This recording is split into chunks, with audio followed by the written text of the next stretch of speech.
성도님들은 신앙생활을 하면서 기쁨을 누리고 계십니까?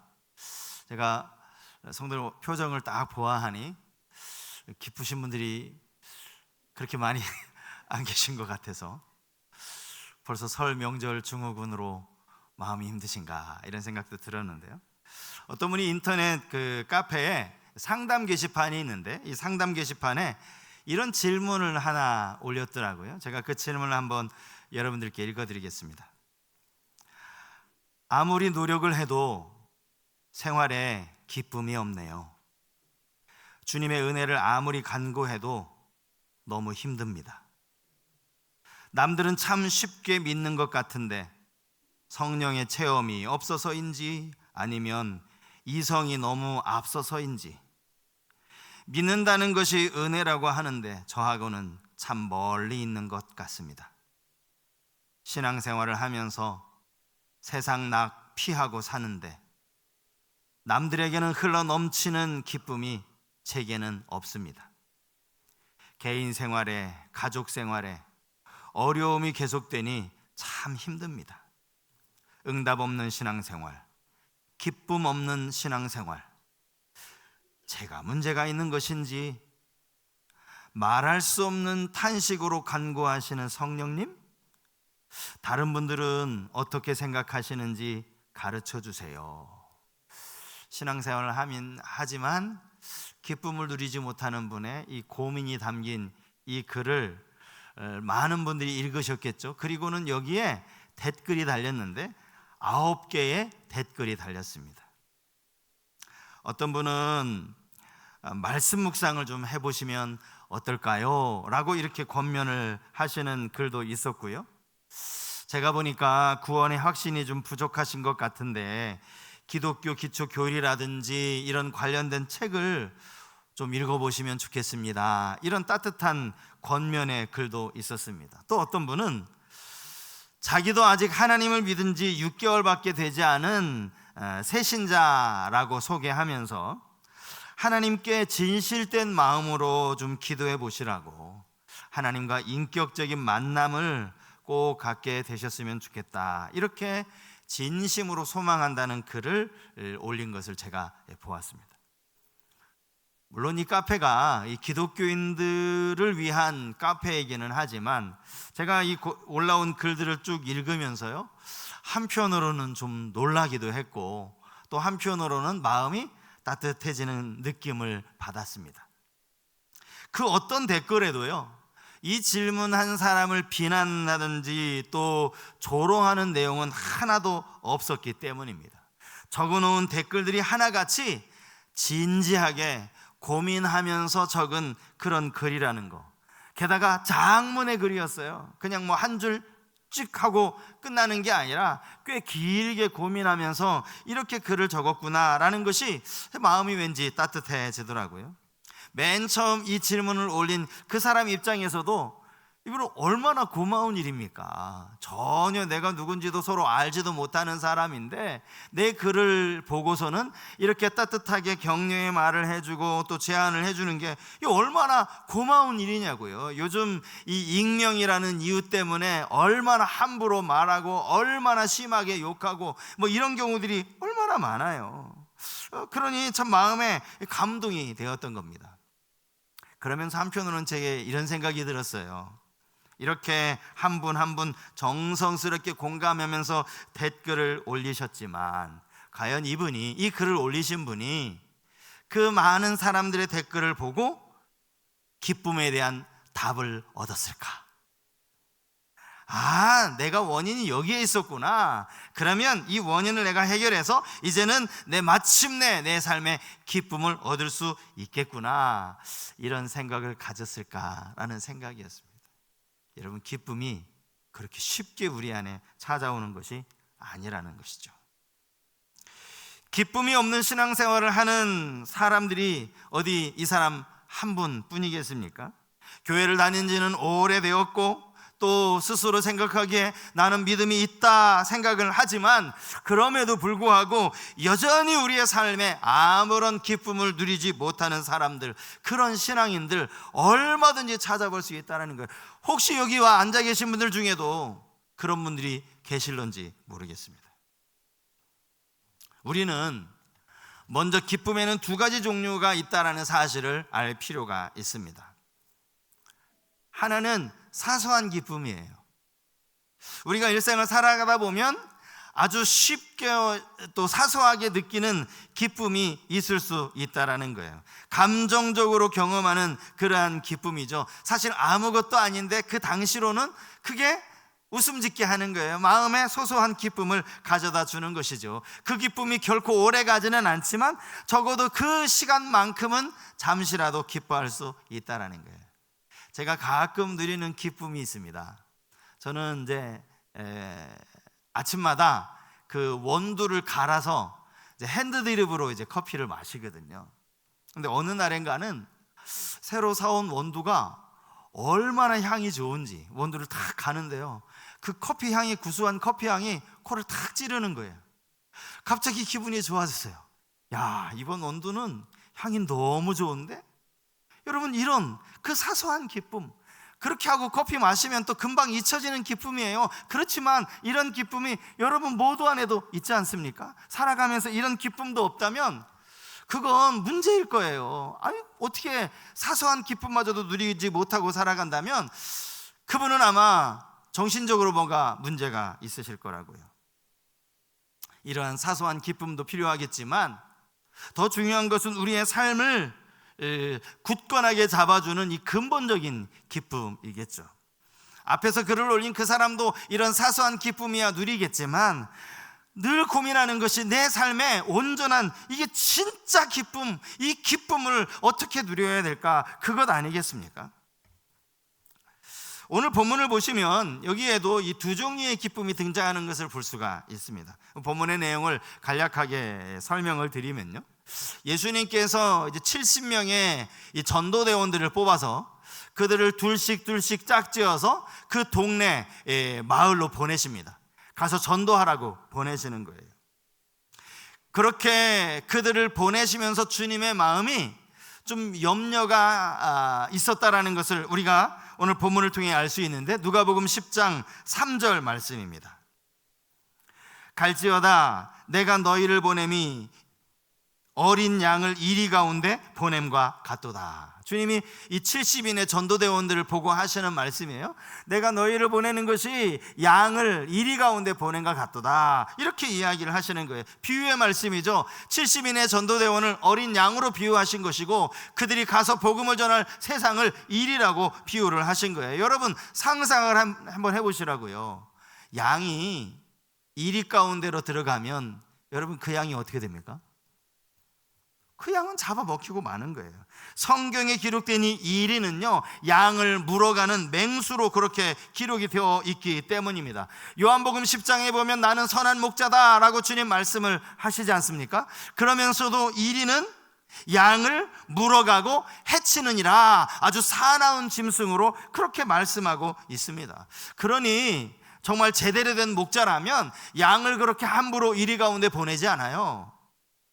오늘 주님도 마찬가지입니다. 이들을 그냥 보내신 게 아니에요. 이들에게 놀라운 권능을 주시면서 그들을 보내시는 거죠. 자, 본문 19절 말씀인데요, 이미 이들에게 주님이 주신 권능이 나오고 있어요. 자, 19절 말씀입니다. 내가 너희에게 뱀과 전갈을 밟으며 원수의 모든 능력을 제어할 권능을 주었으니 너희를 해칠 자가 결코 없으리라. 그러면 그렇지, 어떻게 목자이신 주님께서 양들을 이리 가운데 그냥 보내시겠어요? 그들에게 뱀과 전갈을 밟을 수 있는 권세, 여기서 말하는 뱀과 전갈은 그냥 길거리의 뱀을 말하는 게 아니에요. 여기는 사탄을 상징하는 말씀입니다.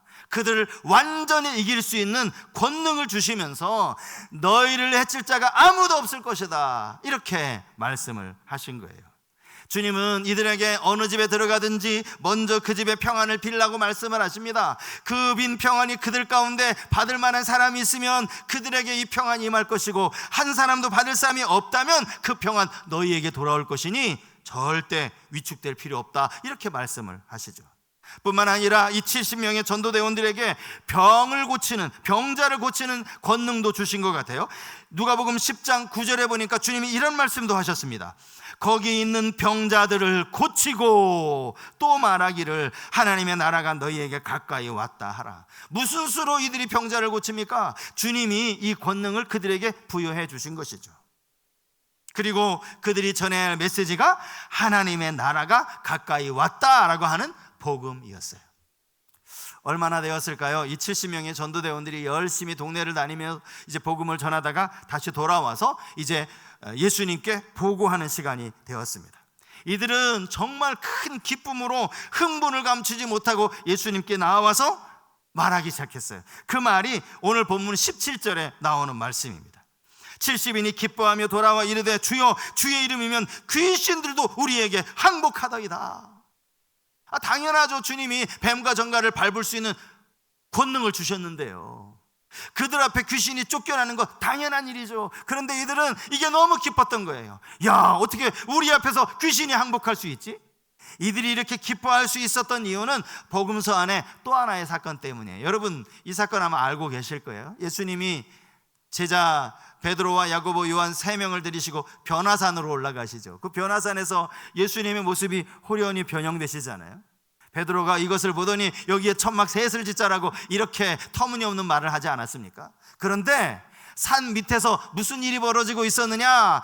귀신 들린 아들, 그것도 외아들, 그 외아들을 어떻게든 고쳐보려고 예수님을 찾아왔다가 예수님을 만나지 못하고 제자들에게 부탁을 했는데 이 제자들이 그 귀신 들린 아들 앞에 꼼짝을 못하고 있는 거예요.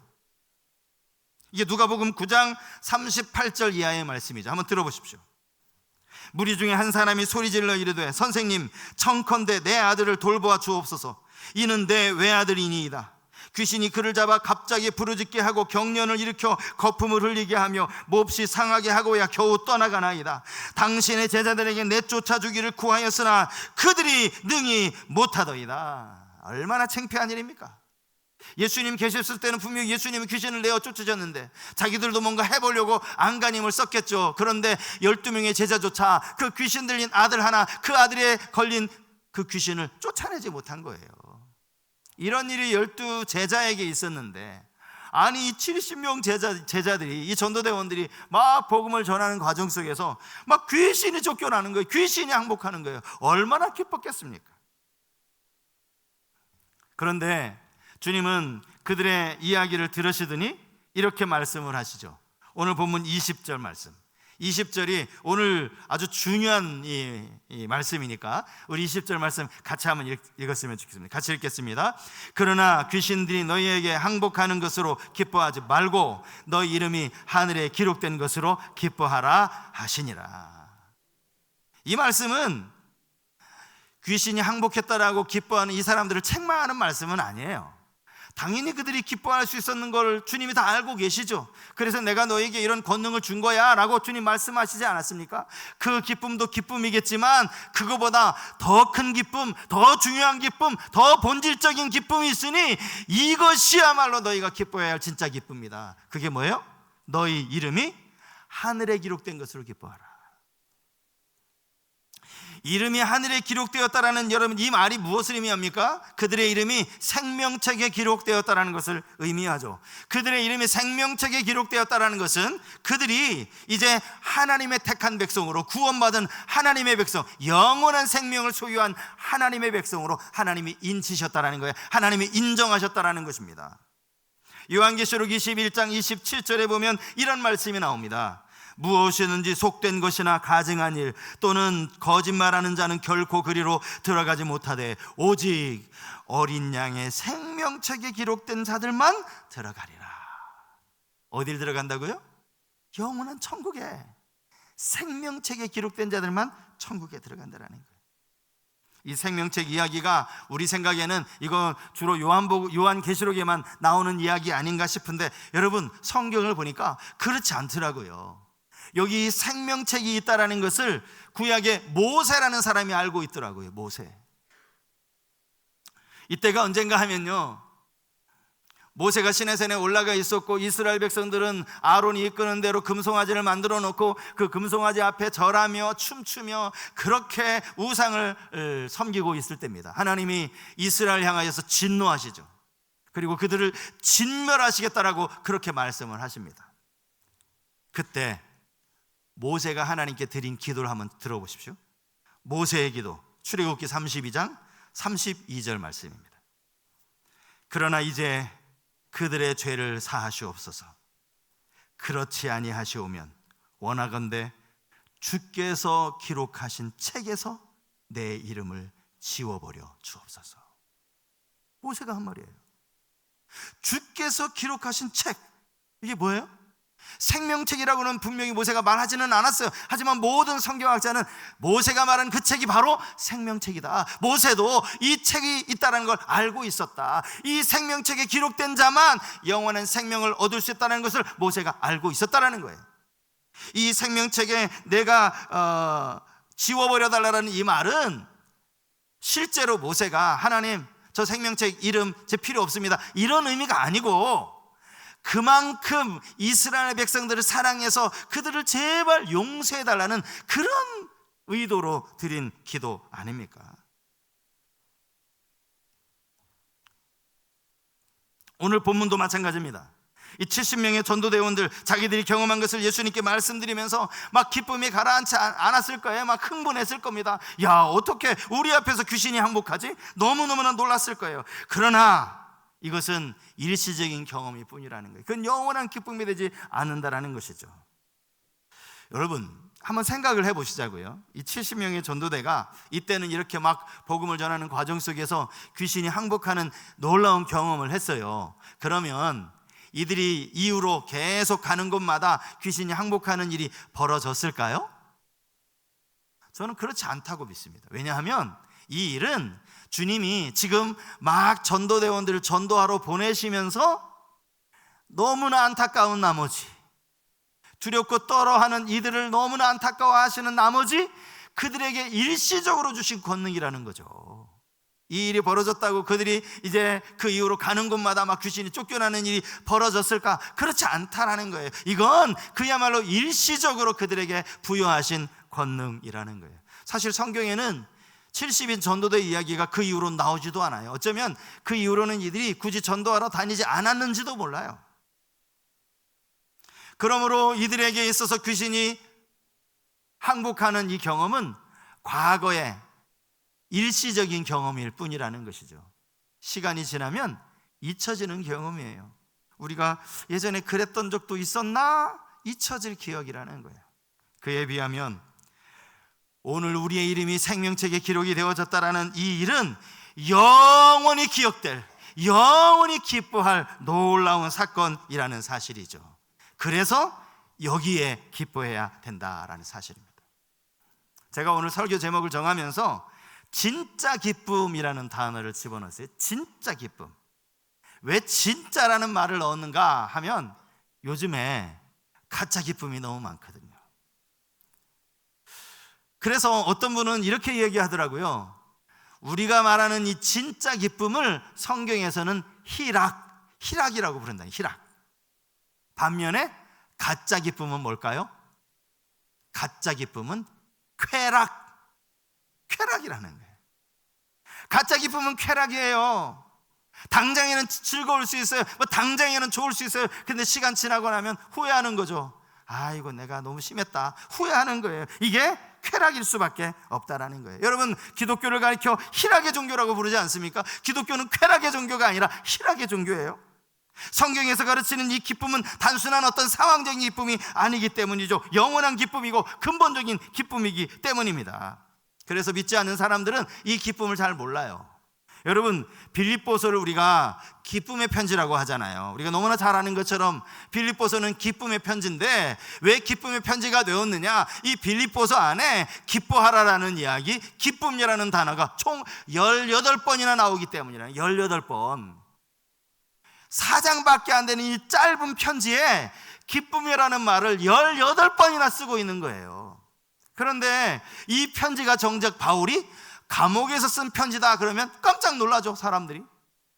이게 어떻게 감옥에서 쓸 수 있는 편지냐고, 아니 이 편지 내용이 어떻게 감옥에서 이런 글을 쓸 수 있느냐고 깜짝 놀라는 거예요.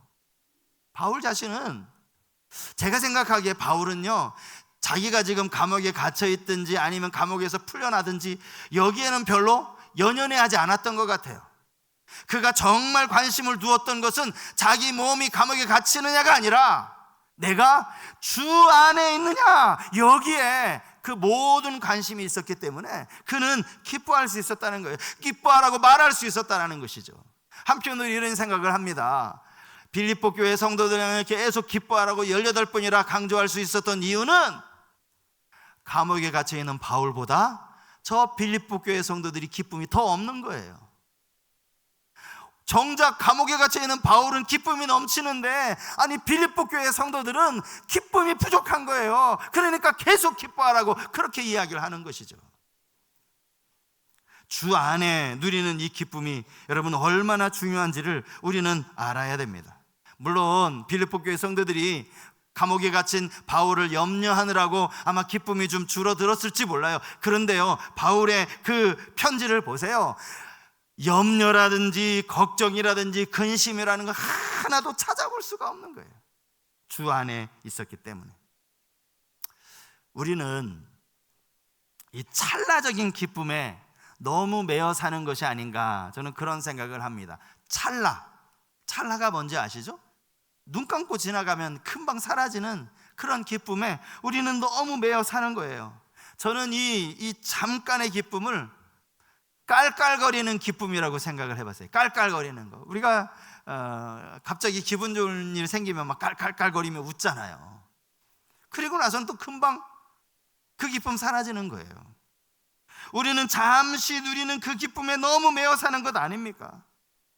마치 그것이 우리에게 영원한 기쁨을 가져다 주는 것처럼, 돈을 많이 가지면 그것이 영원한 기쁨을 주는 것처럼, 명예를 가지면 그것이 영원한 기쁨을 우리에게 가져다 주는 것처럼 그렇게 살아가고 있지 않은가.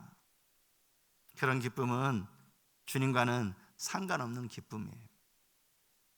말씀을 쭉 정리하다가 앞에서 제가 읽어드린 이 사람이 처음에 올린 그 글을 제가 다시 한번 읽었어요. 그러면서 이 사람의 문제가 뭔지를 제가 알았습니다. 이 사람이 맨 첫 문장에 이렇게 썼거든요. 아무리 노력을 해도 생활에 기쁨이 없네요. 문제가 여기 있는 거예요. 이 사람은 기쁨을 얻기 위해서 내가 뭘 해야 되는 줄 아는 거예요. 내가 어떻게 노력을 해야, 얼마나 노력을 해야 내게 기쁨이 찾아올까, 여기에서부터가 잘못된 거예요. 여러분, 기쁨은 내가 노력한다고 해서, 근본적인 기쁨은 내게 찾아오는 게 아니라는 사실을 여러분 꼭 기억하시기 바랍니다. 여러분 모두가 이 근원적인 기쁨을 얻으려고 노력하지 말기를 바랍니다. 이건 노력으로 얻어지는 게 아니에요. 주님이 십자가에서 우리의 죄를 담당하시고 모든 죄를 위하여 십자가에 달려 죽으신 이 사실을 믿는 믿음, 그 믿음 안에서 우리는 이 기쁨을 소유할 수 있기 때문입니다. 십자가를 통해서 우리의 죄를 담당하신 주님을 믿기만 하면 사망에서 생명으로 옮겼다, 성경은 말씀하고 있지 않습니까? 제가 가끔 이 목사님의 이제 설교도 듣는데요, 이분은 꼭 설교를 하면 설교를 시작하면서 항상 이 공동체의 고백을 하더라고요. 거기 성도들과 같이 고백을 하는데 공동체의 고백이 꽤 길어요. 꽤 길게 고백을 하더라고요. 처음에는 그냥 설교하면 되지 뭘 저렇게 공동체의 고백을 하나, 그렇게 생각을 했어요. 그런데 말씀을 준비하다가 이 목사님이 하는 이 공동체의 고백이 마음에 확 들어왔어요. 그것도 첫 번째하고 두 번째 문장이 제 마음속에 들어왔어요. 첫 번째 문장이 뭔가 하면, 하나님은 나를 사랑하십니다. 이거를 설교 시작할 때 목사님이 먼저 고백하면 성도들이 같이 고백을 하더라고요. 또 두 번째 고백, 나는 그 사랑 안에 있습니다. 이렇게 고백을 하더라고요. 우리 요 두 가지만 같이 한번 해볼까요? 자, 한번 해보세요. 하나님은 나를 사랑하십니다. 나는 그 사랑 안에 있습니다. 예. 이 두 구절이 확 들어오면서 야, 이게 진짜 은혜로운 고백이구나, 이런 생각이 들었어요. 여러분, 매일매일 하루를 시작하시면서 꼭 이 고백을 하시면서 하루를 시작하시기 바랍니다. 기쁨은 다른 데서 찾으려고 하지 마세요. 이미 내 안에서, 제가 아까 깔깔거리는 기쁨을 말씀드렸잖아요. 진짜 본질적인 기쁨은요, 내 내면에서부터 조금씩 차오르는 기쁨이에요. 하루를 시작할 때 하나님은 오늘도 나를 사랑하셔, 오늘도 내가 그 사랑 안에 있어 라는 생각으로 하루를 시작해 보십시오. 세상이 어떤 것도 줄 수 없는 기쁨이 여러분 안에 차고 넘치게 되실 줄 믿습니다. 주님이 우리를 위해 행하신 이 놀라운 사랑을 생각하면서 그 안에서 진짜 기쁨, 참된 기쁨을 누리며 살아가시기를 우리 주님의 이름으로 축복합니다.